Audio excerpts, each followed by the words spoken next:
Acción, tu revista mensual de cine y series, con los mejores estrenos de cine, fichas y reportajes coleccionables, series de televisión y 4 pósters todos los meses. Búscala en tu kiosco.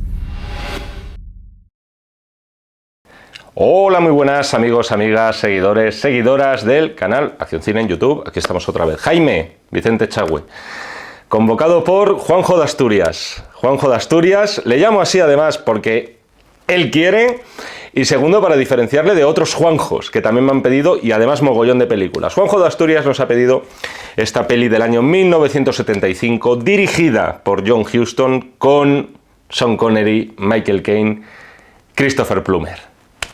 El hombre que pudo reinar. Juanjo, 1.000.000 de gracias, amigo, por permitirme, por darme el placer de hablar de esta película de John Huston. Esta no es para mí una simple película de aventuras. Esta película, aparte de que es una película de aventuras maravillosa, la encuentro muchas más aristas de las que puede parecer, más allá de la peripecia que sin duda viven sus protagonistas. Primero está lo que es la trama en sí, o sea, una trama basada en un relato de Rudyard Kipling titulado El hombre que pudo ser rey. Hay que tener en cuenta unas consideraciones previas que yo creo que son interesantes a la hora de adentrarnos en esta película, y sobre todo referidas a la personalidad de Rudyard Kipling. Kipling nació en Bombay, nació en la India, pero nació allí de manera, vamos a decir, accidental. Él era hijo de un oficial británico. Estamos hablando de esa India ocupada por el imperio, por el Raj británico. Era en esencia un régimen colonial, de gobierno colonial. La personalidad de Rudyard sigue siendo a día de hoy controvertida, y yo creo que eso es algo, por cierto, que sucede con todas aquellas personalidades geniales, suelen ser contradictorias también en sí misma. Un tipo como Kipling es a día de hoy muy discutido por ejercer de cronista e incluso a veces de poeta, con algo que está muy mal visto, que es el imperialismo, sea de la nacionalidad que sea, sobre todo a la hora de narrar las bondades de ese imperialismo. Es algo que a ojos de hoy no está bien visto, pero tampoco os creáis que lo estaba visto al 100% de la sociedad británica por aquel entonces. Las personalidades más liberales les parecía que Kipling, córtate un poquito, que esto tampoco es para sacar tanto pecho. Sin embargo, luego vemos un relato como este hombre que pudo ser rey, y consecuentemente vemos esta película de John Huston. Si vemos la peli o leemos el relato, si lo analizamos de forma muy epidérmica, lo que nos podemos encontrar aquí es una alegoría nada complaciente y más bien crítica sobre el imperialismo. O sea, la corona británica, la sacrosanta corona, representada aquí por estos dos granujas, que son los personajes de Daniel y de Pichi. Pichi, escrito Peachi en inglés, no el Pichi madrileño de las zarzuelas, el chulo que castiga. Sé que va a sonar igual a lo largo del vídeo, pero Pichi, ¿vale? Son dos auténticos vividores estos dos tíos, dos granujas que solo piensan en sacar la mayor tajada posible, al coste que sea. Se creen tan iluminados, tan endiosados, esta es una palabra que hoy tiene que sonar mucho en este vídeo, que creen que ellos dos, por su cuenta y riesgo, pueden ser capaces de convertirse en reyes, en este caso en ese reino de Kafiristán que se nombra en la película, una región, por cierto, que pertenece a Afganistán y que verdaderamente existe. Si tomamos la literalidad de lo que vemos, lo que podemos dirimir es que Kipling se estaba aquí mofando, cuando no cuestionando, el imperialismo de los ingleses, elevándolo al grado de locura total y máxima y de sinvergonzonería absoluta. Pero sin embargo, el autor de obras como El libro de la selva, o otra de sus novelas más célebres, no hace falta que os hable de las adaptaciones que se han hecho al cine, está considerado como uno de los grandes defensores del imperialismo británico. De ahí lo que os decía antes, de una personalidad extraña, controvertida, y contradictoria, que creo que es al final lo que, además de la prosa y de la poesía deliciosas que Kipling plasmó en su obra, al final todo eso, también esas contradicciones, hacen de él, de sus relatos y de este relato en concreto, algo fascinante. Esto es en lo que se refiere al argumento que vamos a ver en la película, pero luego está lo que es la película de la película. Y esa otra personalidad más grande que la vida, también polémica, también muy contradictoria, es la de John Huston. Este es un proyecto que John Huston tenía durante muchísimos años en su cabeza. Y ya lo veremos a lo largo de este vídeo, veremos cómo muchas de las cosas que hay en El hombre que pudo reinar remiten a varias de sus películas más célebres. Por motivos que fuera, por motivos de presupuesto, una película cara, por motivos políticos, es una película que no pudo salir, digamos que cuando John Huston sintió esa llamada de poner en pie esta producción. Es una película que quizá no pudo salir en el momento en el que tocaba, por estas cuestiones, vamos a decir, un poco más polémicas, controvertidas que hay sobre el retrato de Afganistán y sus gentes, aunque ese es un jardín que no me voy a meter. Quizá esta película no debió salir en el año 75. Esta película debió salir 20, 15 años antes, cuando esas superproducciones de aventuras estaban más en boga en Hollywood que nunca. Sin embargo, las cosas son como son. A Huston se le brindó la oportunidad de dirigir esta película a mitad de la década de los años 70. Una década, por cierto, que no destaca precisamente por la cantidad ni la calidad de superproducciones de aventuras. Es por eso que al final El hombre que pudo reinar ha pasado también a la historia, aparte de por muchas otras cosas que vamos a ver aquí, por suponer el canto del cisne de este tipo de cine de aventuras más grande que la vida. El canto del cisne de estos personajes iluminados y que verdaderamente se creen capaces de poder conquistar todo un reino solamente echándole muchísima cara y rostro al asunto. El resultado, como podéis ver en la calificación que le he puesto a esta película, son 5 estrellas como 5 soles. El resultado es extraordinario para mí. Es cierto que tenemos una película de aventuras de aliento clásico, de envoltorio también clásico, que efectivamente el propio John Huston podría haber dirigido 20 años antes. Sin embargo, El hombre que pudo reinar para mí se queda muy lejos de parecer una película apolillada o trasnochada o directamente fuera de moda. Muy, muy lejos de eso.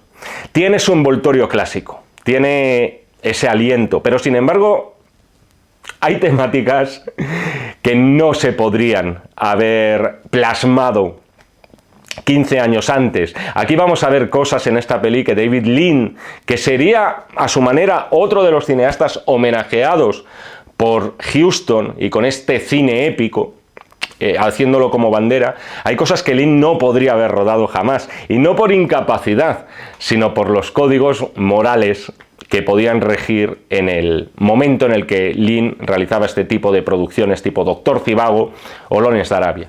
Esta es una película, por otro lado, muy entretenida, es una película muy divertida, es una película, y luego lo veremos, con 2 actores que verdaderamente hacen un milagro, insuflando empatía a 2 personajes que, mirados desde cualquier punto de vista, son ridículos, son muy cuestionables. Pero por otro lado, y al hilo de lo que os decía, esta es una película profundamente perturbadora por algunas de las cosas que ocurren. Algunas de las cosas que vamos a ver son muy duras de ver.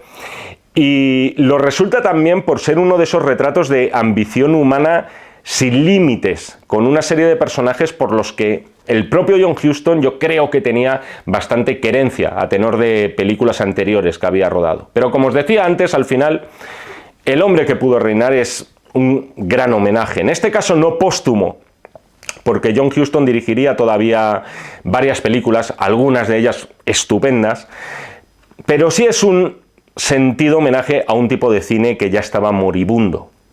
De hecho, eso lo encontramos ya en los propios créditos de la producción. Tenemos nombres que te remiten al Hollywood de tiempo A.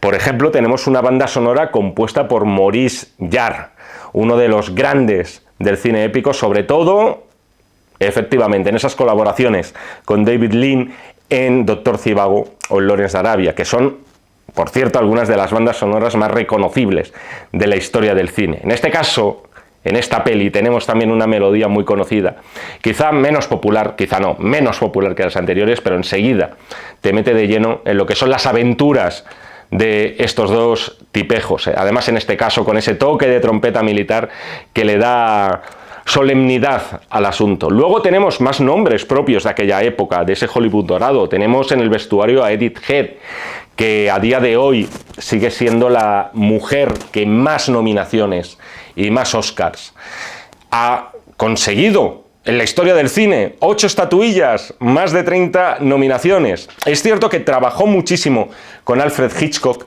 pero no fue, ni muchísimo menos, el único director o el único gran cineasta con el que colaboró. También tuvo un papel muy destacado en las grandes superproducciones, en los grandes peplums del cine de Hollywood, como en Sansón y Dalila, o en Los 10 Mandamientos, entre otras muchas. En la fotografía tenemos como responsable al operador Oswald Morris, también uno de los nombres clave del cine más dorado de Hollywood, que además ya había colaborado previamente con John Huston en Moby Dick o en Moulin Rouge. Toma ya pronunciación de francés. Hay que decir que el apartado visual de la película es otro de los enormes atractivos que atesora, reflejando, por un lado, lo que es un territorio bellísimo por un lado, pero inhóspito por otro, con algunas estampas inolvidables. Es cierto que parte de la película se rodó en los célebres estudios británicos de Pinewood, pero también se echa mano de las localizaciones naturales, en este caso en Francia y en Marruecos. Por cierto, ¿cómo me molaría, y permitidme esta digresión, permítemela, Juanjo, visitar los estudios Pinewood? He estado mirando y al parecer eso a día de hoy no es posible, pero según he leído en algunas noticias, se está barajando la idea de crear ahí una especie de tour para turistas. O sea, ese plató, si hablara ese plató, lo que pueda haber escondido por ahí, si es que ha sobrevivido algo, puede ser maravilloso. A ver si se estiran un poquito y si no este verano, el siguiente. Empezamos ya a hablar a saco de lo que es la película, primero comprobándome el micrófono porque se me mete en el canalillo y es bastante molesto para mí, posiblemente para vosotros. Todo en su sitio, me veo bien. Empezamos ya saco con la peli. Los planos iniciales ya son una invitación a introducirse en un mundo exótico. Ya te están introduciendo a otro mundo. Ese hombre con los escorpiones en la cara, esa fila de ciegos que parecen estar rezando, la atracción de un niño con unas serpientes. Esto también es esa moda del Hollywood clásico, esa pasión por el exotismo, por las culturas, vamos a decir, extrañas. Tenemos, de hecho, algunas de las estampas inolvidables, como es la imagen de ese tren indio sobrecargado de gente. Esto es algo que incluso a día de hoy lo vemos, identificamos la India con esa estampa, pese a ser una película de época ambientada a finales del siglo XIX. Una de las cosas que hacen grande a esta película es el hecho de que también se nos está siendo relatada por parte del autor de esa historia. Todo es un gran flashback, en este caso contado por el personaje de Pichi, el chulo que castiga, por Michael Caine, al propio Rudyard Kipling, que se introduce en este relato, y aquí lo tenéis interpretado por Christopher Plummer. Lo cual, por cierto, es pertinente si os echáis un vistazo al relato de Kipling por encima, el hombre que pudo ser rey. Él lo está narrando en primera persona. Y quien lo está contando es un Michael Caine totalmente irreconocible, demacrado, alguien por el que parece que cada año que ha pasado en realidad han transcurrido 10. Se supone que no ha pasado tanto tiempo desde su primer encuentro con Rudyard y sin embargo parece un venerable anciano, es sobrecogedor y ya no digamos en la parte final. Otro de los puntos que quería repasar al margen de lo que es la historia de estos tíos es el tema de la masonería en la película. Este es un punto clave porque está omnipresente y además en momentos determinantes del argumento. Va a ser clave en el desarrollo de algunos de los acontecimientos y de las aventuras por las que pasan estos dos sujetos. Una de las primeras cosas que vemos ya nos llama la atención. Pichi, en el pasado, ya por mucho que me esfuerce, sé que suena Pichi, ya lo sé. En el pasado, contando su historia de joven, tiene consigo ese reloj en el que vemos ese ojo que todo lo ve. El mismo ojo que está presente, por cierto, en los billetes de dólar. Este es un símbolo que se asocia con frecuencia a la masonería, aunque bien es verdad que se encuentra presente en culturas muy anteriores. Sin embargo, en la masonería tiene esa representación de lo que se conoce como el gran arquitecto del universo. A menudo asociamos la masonería con el ateísmo. No me quiero meter en camisa de once varas, este es un tema arduo, pero no necesariamente es así. Hablar de cosas de las que no sé, no controlo, os juro que no tengo cita en la logia de aquí a las 10 de la noche. Hay diferentes ramas de la masonería, eso es verdad. Hay diferentes ritos de iniciación, hay diferentes logias. Todo esto excede de las humildes pretensiones cinéfilas de este vídeo. Pero es cierto que el hecho de pertenecer a la masonería, por lo menos en teoría, por lo menos como se vende, no implica de entrada una negación de una entidad superior. Esa referencia al gran arquitecto del universo se usaría para representar, vamos a decir, una deidad pero totalmente neutra, sin ningún otro tipo de atributos que cada miembro de la logia considere oportunos. Es decir, puede haber un dios, pero lo que no va a haber son dogmas en torno a él. Y esta idea de Dios, sin que se le nombre demasiado a en la película, es que está omnipresente en el relato. Ya empezando por lo que le pasa al personaje de Sean Connery. Esta película, perfectamente, El hombre que pudo reinar, se podría haber titulado, quizá porque sonaría un poco blasfemo y además no era el título original del relato de Kipling, El hombre que pudo ser Dios, o El hombre que fue Dios. Y yendo un poquito más lejos, el hombre que osó, que trató de convertirse en un dios. Os decía al principio el tema de la crítica al imperialismo y la soberbia que parece invadir a estos dos protagonistas y que por lo tanto podría ser una traslación pícara de la soberbia del imperio británico. Pero yo también encuentro aquí una lectura moralista, podríamos decir. Una vez que vemos esta película, estas dos personas, sobre todo uno de ellos, Daniel, el encarnado por Sean Connery, en un momento dado afirma o cree haberse convertido en un dios. Y aquel mortal que trata de convertirse en un dios, ¿qué pasa con él? La mitología nos enseña que es castigado por esa soberbia y además de forma bastante cruel. Acordaos de lo que le pasaba al bueno de Prometeo, que sufría ahí Los pájaros de Hitchcock después de osar robar el fuego de los dioses. Todo esto, insisto, teniendo en cuenta que estamos hablando de un concepto, vamos a decir, misterioso, a veces rodeado de muchísimas leyendas, como es la masonería. De hecho, el relato de Kipling se abre con una frase que puede explicar muy bien las pretensiones de alguien que pertenece a una logia. Empieza con una cita que es hermano del príncipe y compañero del mendigo en caso de merecerlo. Es verdad, también está esa idea de la fraternidad que impera entre los miembros de una logia, entre sí, la fraternidad entre Pichi y Daniel. Pero bueno, tema arduo, complicado para el que es neófito en este campo, como es mi caso, pero sin ninguna duda yo creo que hay que nombrarlo, sobre todo por la importancia que va a tener en momentos posteriores de la peli. Quiero detenerme un poco en el retrato de los dos personajes, en Daniel y en Pichi. La presentación de ellos dos desfilando frente al embajador como buenos militares, quitándose el sombrero a la vez, cuadrándose y poniéndose firmes, es antológica. Es una de esas escenas que sí o sí van a aparecer siempre que se esté hablando de esta película. Si yo tuviera que hacer una pieza de estas de 2 minutos sobre el hombre que pudo reinar para televisión, lo que haría sería: busca esta secuencia y pónmela la primera de todas.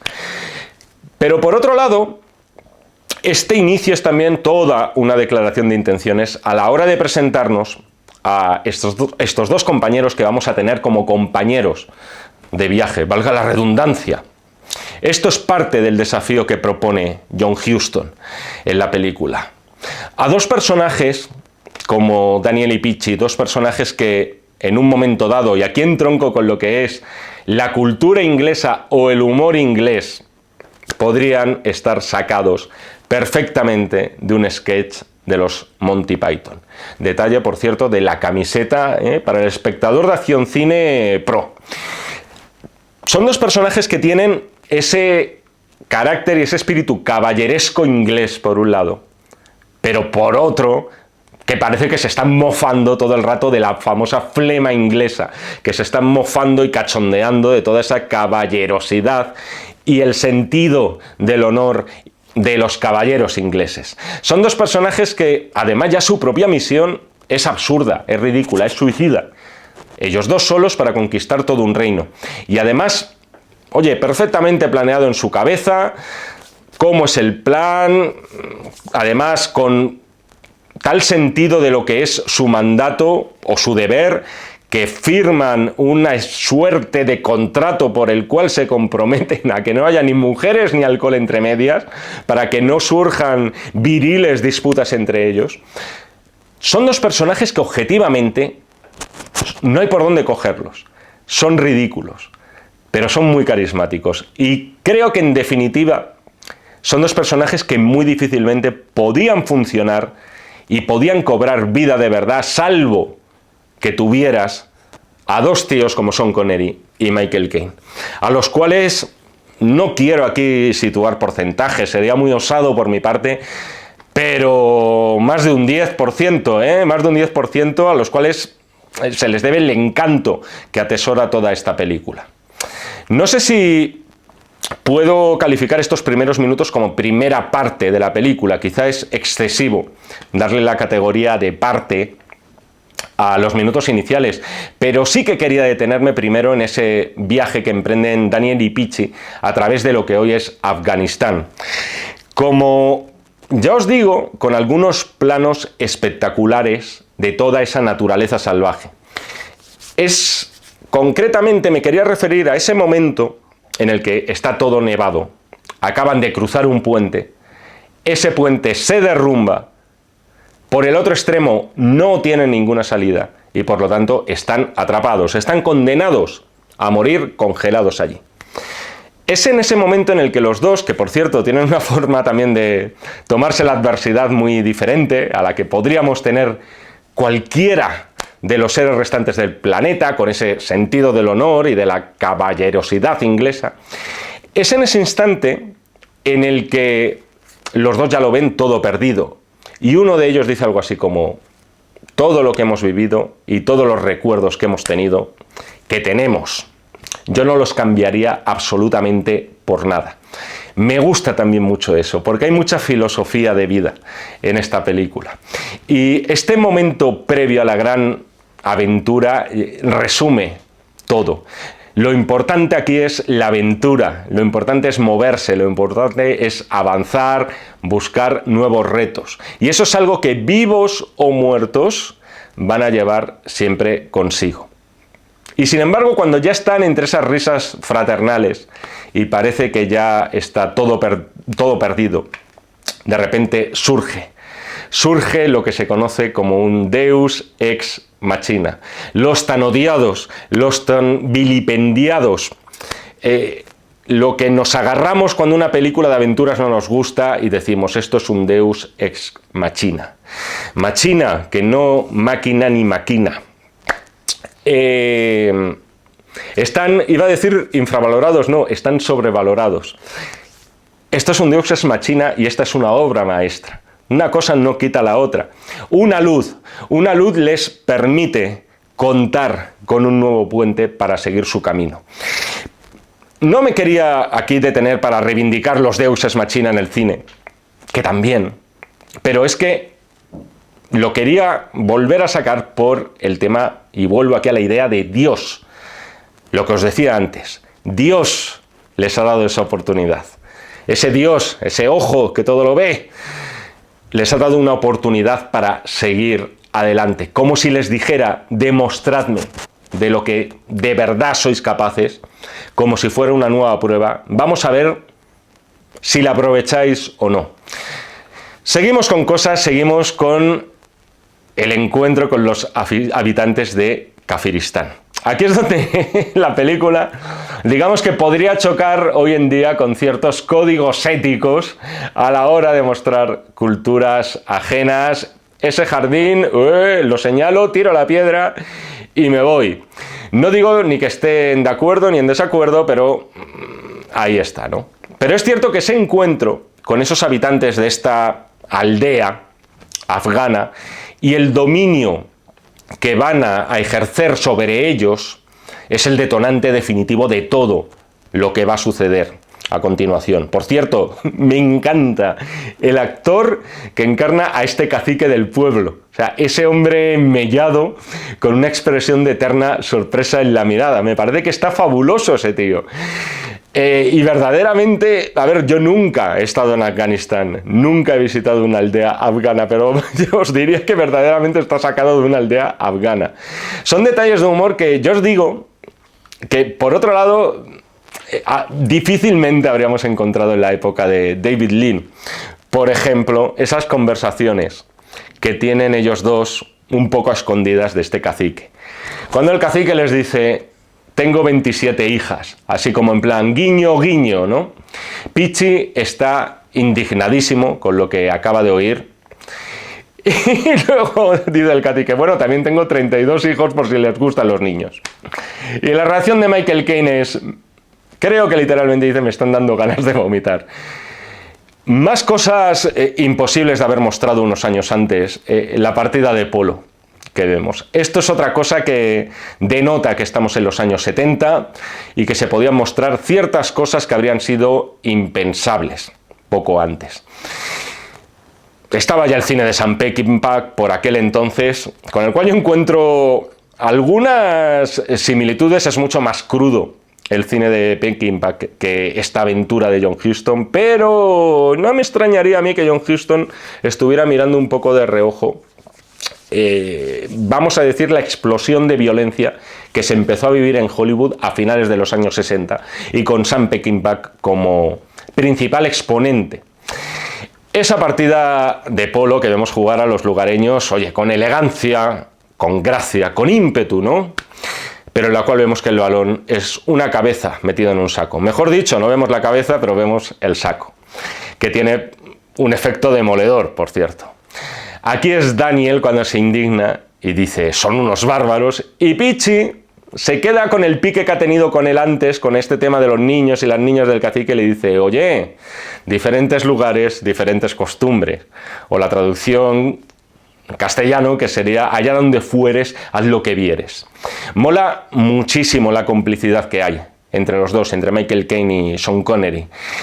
Hay por un lado esa camaradería, esa fraternidad de logia, por un lado, esa amistad, que creo que también es una palabra muy importante que tiene que sonar en este vídeo, y sobre todo referido a lo que son los personajes, pero luego está la química personal entre ambos actores, en los cuales quizá el rol protagonista, por lo que ocurre, acaba cayendo en Sean Connery.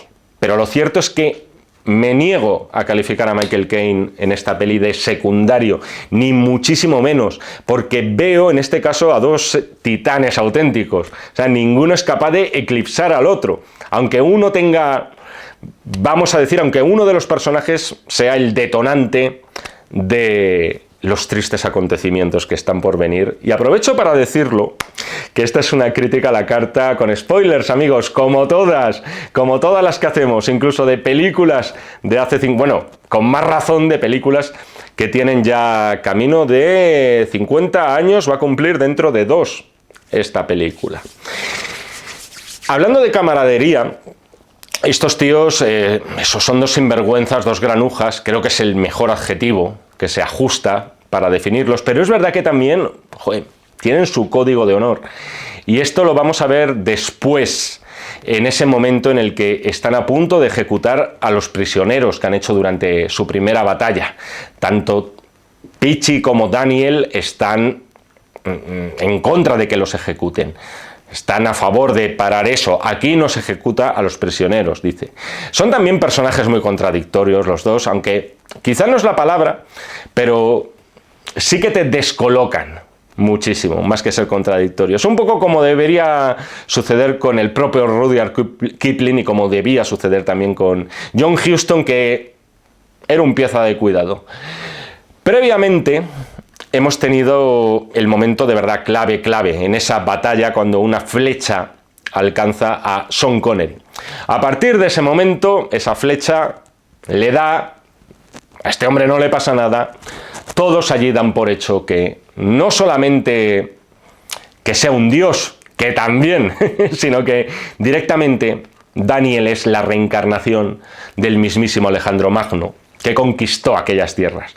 Y es aquí donde Dios, la deidad, el gran arquitecto, Buda, Yahvé, Alá, el que queráis, no me dejo ninguno, ¿verdad?, les lanza un nuevo desafío. Porque lo que estamos viendo aquí es, iba a decir una blasfemia, yo creo que lo que va a hacer Daniel es una herejía. Ellos se toman a cachondeo esto al principio, pero es Pichi, curiosamente, el que ve la oportunidad. O sea, al principio lo trata de relativizar y dice, bueno, hemos venido aquí a conquistar esto, joder, pues siendo un dios, pues oye, vamos a tardar la mitad de tiempo. Sin embargo, no saben hasta qué punto van a equivocarse. Y ese pecado de la soberbia se va a volver contra el pecador. Desde aquí mi homenaje a John Doe de Seven. Hay que hablar aquí de lo que os decía antes, de ciertas similitudes que podemos encontrar en la peli con respecto a otras anteriores de John Huston. Ese descenso a la locura me da a mí que era algo que le interesaba mucho, le parecía muy atractivo a Huston. El descenso a la locura, por ejemplo, lo veíamos con el personaje de Humphrey Bogart en El tesoro de Sierra Madre. Un actor, por cierto, que muy posiblemente habría sido protagonista de esta película en el caso de que John Huston la hubiera podido realizar 20 años antes. Aquí de lo que se trata es de viajar a ese descenso a la locura del personaje de Daniel, cegado por ese fervor religioso que se establece en torno a él. Pero por otro lado también cegado por las riquezas, por el oro y por todos los bienes materiales que les pueden valer para sobrevivir ellos dos y varias generaciones más. Sin embargo, os diría que en un momento dado lo de las riquezas es secundario. O sea, Daniel llega al punto de creerse la reencarnación de Alejandro Magno, porque efectivamente, para más Inri, una de las lugareñas, una joven muy bella, se llama Roxanne, igual que la esposa de Alejandro Magno, solo que en este caso la actriz no estaba casada con Alejandro Magno, sino con Michael Caine, porque se trataba de su esposa Shakira. La primera Shakira. Es a partir de ese instante cuando yo os digo que la película va cambiando de tono, va haciéndose más sombría. Hemos tenido una peripecia ligera, con sus momentos dramáticos de la partida de Polo y tal, pero ligerita, en el sentido de que se nos hace liviana, es graciosa, es divertida. Pero es humor negro, es humor absurdo, va... ¡Ay, Dios mío! Se va escondiendo un poco por detrás y van ahí cayendo temas mucho más graves. Vamos adentrándonos en lo que es la locura del personaje de Sean Connery. Sin embargo, de vez en cuando todavía se meten esos toques humorísticos. Por ejemplo, van a sacrificar a Daniel los que son los sumos sacerdotes del lugar, porque, oye, no se acaban de creer este tema de que él sea un dios. Claro, al final la idea de disimular ser un dios, pues oye, tiene sus peguitas y sus inconvenientes, como es el hecho de cabrear al personal si considera que te has estado mofando de ellos. Sin embargo, cuando le van a matar allí mismo, ven el colgante que tiene en el cuello con ese ojo de la providencia que os decía antes, que constituye un símbolo masón. Un colgante que, si no recuerdo mal, le había dado el propio Rudyard Kipling, el personaje de Christopher Plummer, poco antes de la aventura. En este caso, como podéis ver, ese espíritu de fraternidad entre los miembros de la masonería le ha salvado literalmente la vida a Daniel, por lo menos en ese instante. Dicen en la película, y esto no sé si es cierto, que ese símbolo fue tallado por Alejandro Magno y por tanto, cuando lo ven estos sacerdotes en su cuello, se empiezan a rendir ante Daniel como verdaderamente lo que piensan, que es un dios. Si el peso, por así decirlo, dramático lo lleva aquí el viaje a la locura de Connery, también es interesante, muy interesante analizar el personaje de Pichi y ver la cadena de decisiones que les ha llevado a esta bromita que se va de las manos.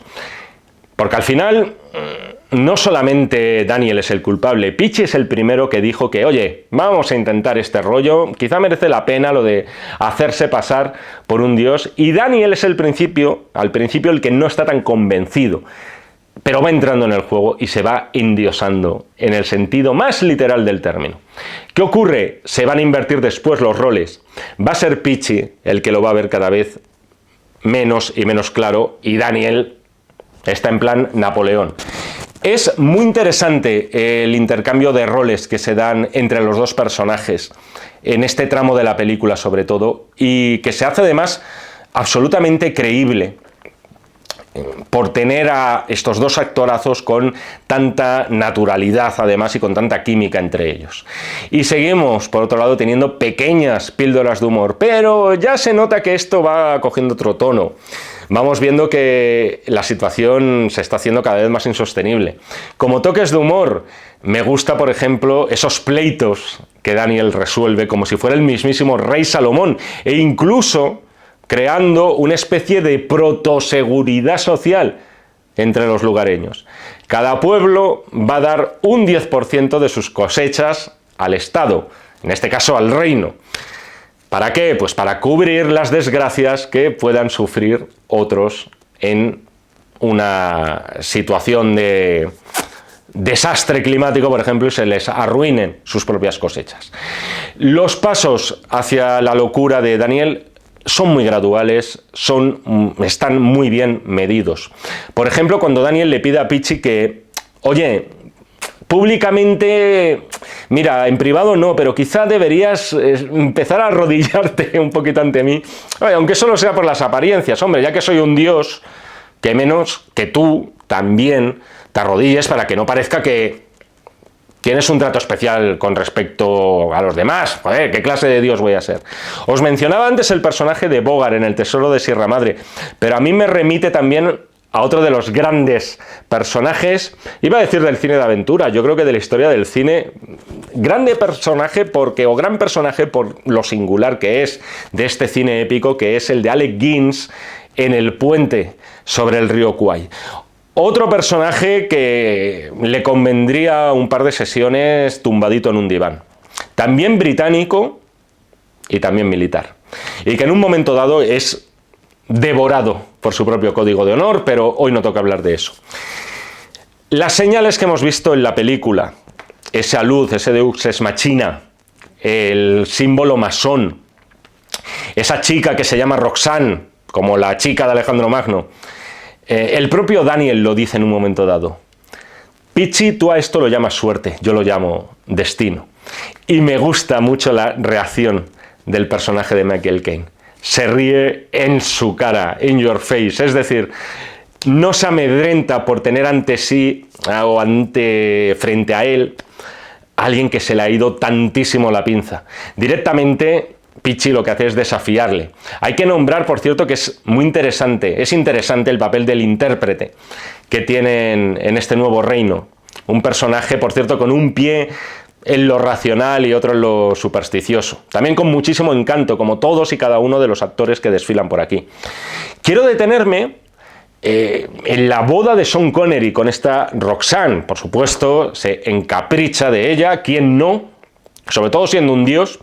Ella en principio no puede tener relaciones con un dios porque al parecer, esto son cosas que dicen, a mí nunca me ha pasado, pero si Al parecer, si mantienes relaciones con un dios, relaciones sexuales estoy hablando, acabas desintegrado, poco más o menos, pero desintegrado de verdad, no en un sentido metafórico.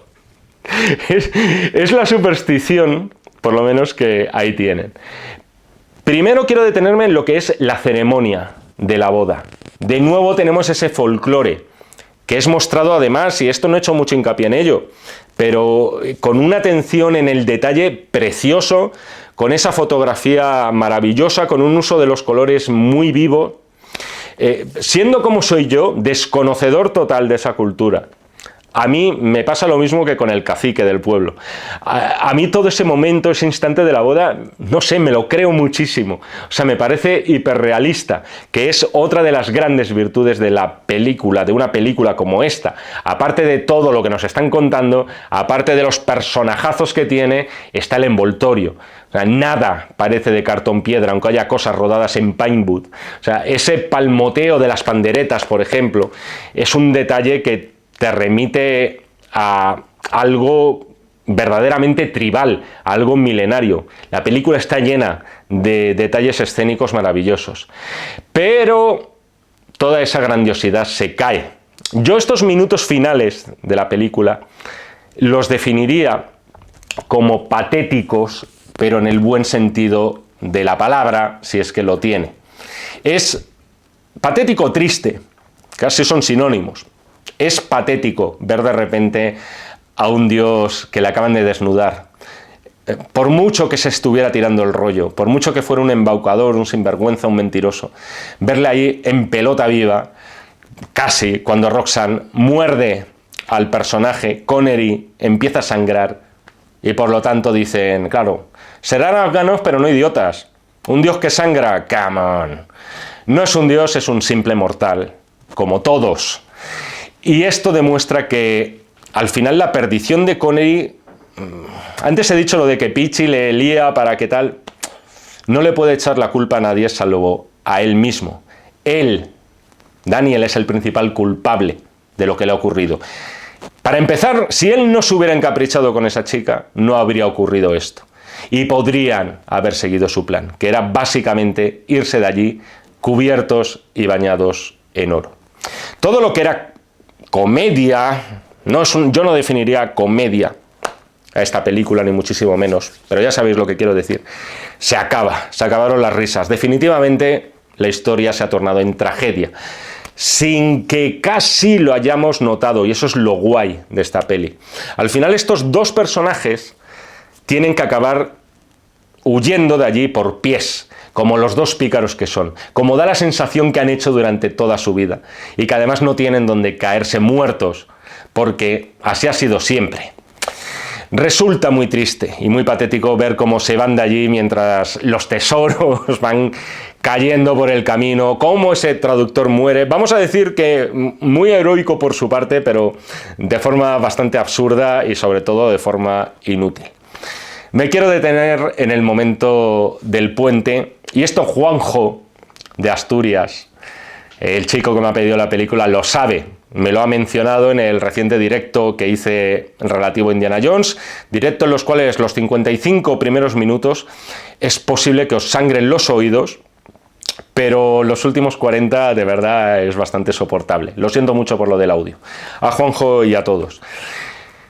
El momento del puente, cuando Daniel le dice a Pichi eso de si podrás perdonarme, y se lo dice además con ese aire de caballero inglés dolido, como si de repente Sean Connery le hubieran dado un bofetón y hubiera despertado de toda esta fantasía. Y todo esto mientras están canturreando la canción, esa canción que entendemos que es un himno militar, que posiblemente nunca haya sonado mejor que entonado aquí por Sean Connery y Michael Caine. Y vemos cómo, con ese aire señorial, Daniel cruza el puente mientras está escortado. Saludo aquí a George Lucas y Steven Spielberg, que seguro que tomaron muy buena nota e hicieron muy bien de esto para el apoteósico final del puente en Indiana Jones y el Templo Maldito. Y todo eso mientras además sigue sonando la canción. Qué importante es que suene esa canción durante esta ejecución, con Michael Caine cantándola también y sumándose. Es un momento que te pone los pelos de punta, o sea, y me lo sigue poniendo, es realmente emocionante. Es un momento precioso y lo triste de todo, insisto, es que no puedes echar la culpa a nadie, no puedes echar la culpa a estos tíos que están furiosos, a estos arcanos, más que a Sean Connery y a Michael Caine por lo sucedido. Y si ya todo esto nos deja las emociones a flor de piel y verdaderamente nos ha descolocado tener un final tan trágico, después de toda esa ligereza con la que se nos han narrado las aventuras de Peach y Daniel, todavía nos queda algo, entre comillas peor, pero no peor porque no me guste. Todavía nos queda el epílogo. Quiero decir que es peor en términos dramáticos, peor, que es más desagradable, más trágico. Tenemos que volver al presente, volver al despacho de Rudyard Kipling, donde Peachy ha estado narrando la historia. Ver a Peachy otra vez de nuevo deformado, muy maltratado en los últimos años, y oír lo que le ha pasado, todo el martirio por lo que ha pasado, y pronunciando además esa frase que es lo de que Daniel siempre caminaba conmigo durante todo este trayecto, dices, ostras, la primera vez que ves la película, viene la puntualización, ¿cómo que Daniel caminaba contigo? Su cabeza coronada. Efectivamente, ese paquete que lleva Michael Caine siempre consigo es la cabeza de su amigo Daniel. Es este epílogo un momento extrañísimo, es muy difícil de definir. O sea, es un momento, por un lado emotivo, por otro lado terrorífico, muy siniestro.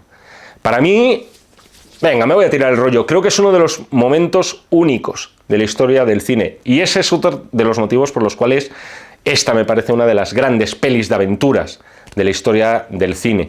Es una secuencia, es un instante muy singular y muy difícil de describir, y que resulta, ya os digo, hermoso por un lado, como triste y desagradable por otro. Como veis, los Deus ex machina, me vais a corregir y me vais a decir, se dice máquina. Yo tuve un profesor de latín que me dijo que era machina y que no cometiéramos el error de decir máquina, o ni máquina, todavía peor máquina. Los Deus ex machina tenían su justificación, ese ser, ese algo, ese alguien por encima de ellos, les ha puesto a prueba, a Peach y a Daniel les puso a prueba, les dijo, demostradme de lo que sois capaces, a ver si aprovecháis, a ver si actuáis sabiamente, o no, o lo hacéis simplemente para aprovecharos de las circunstancias. El error de Daniel fue desafiar a Dios, el error de Daniel fue intentar, querer ser un dios. Y hasta aquí la crítica a la carta de El hombre que pudo reinar. Juanjo de Asturias, majo, amigo, 1.000.000 de gracias. De verdad por haberme pedido este vídeo, por otros que me has pedido. Espero de corazón que te haya gustado y espero que por extensión os haya gustado al resto. Si queréis más críticas a la carta, lo tenéis fácil, las instrucciones un poquito más abajo. Para pedirlas hay que esperar, hay lista de espera, cada vez hay más gente que pide críticas a la carta y eso no os lo voy a negar, eso para mí es guay. Importante también, si queréis seguir apoyando estos vídeos, más sencillo aún, darle un simple like a este y recomendadlo a vuestros amigos, amigas, novios, novias o amantes, en el caso de que las tengáis. Nos seguimos viendo en el canal de Acción Cine si así me lo requerís y nos seguimos leyendo en este y en todos los que están por venir de los números de la revista Acción. Muchísimas gracias y hasta otra. Acción, tu revista mensual de cine y series, con los mejores estrenos de cine, fichas y reportajes coleccionables, series de televisión y 4 pósters todos los meses. Búscala en tu kiosco.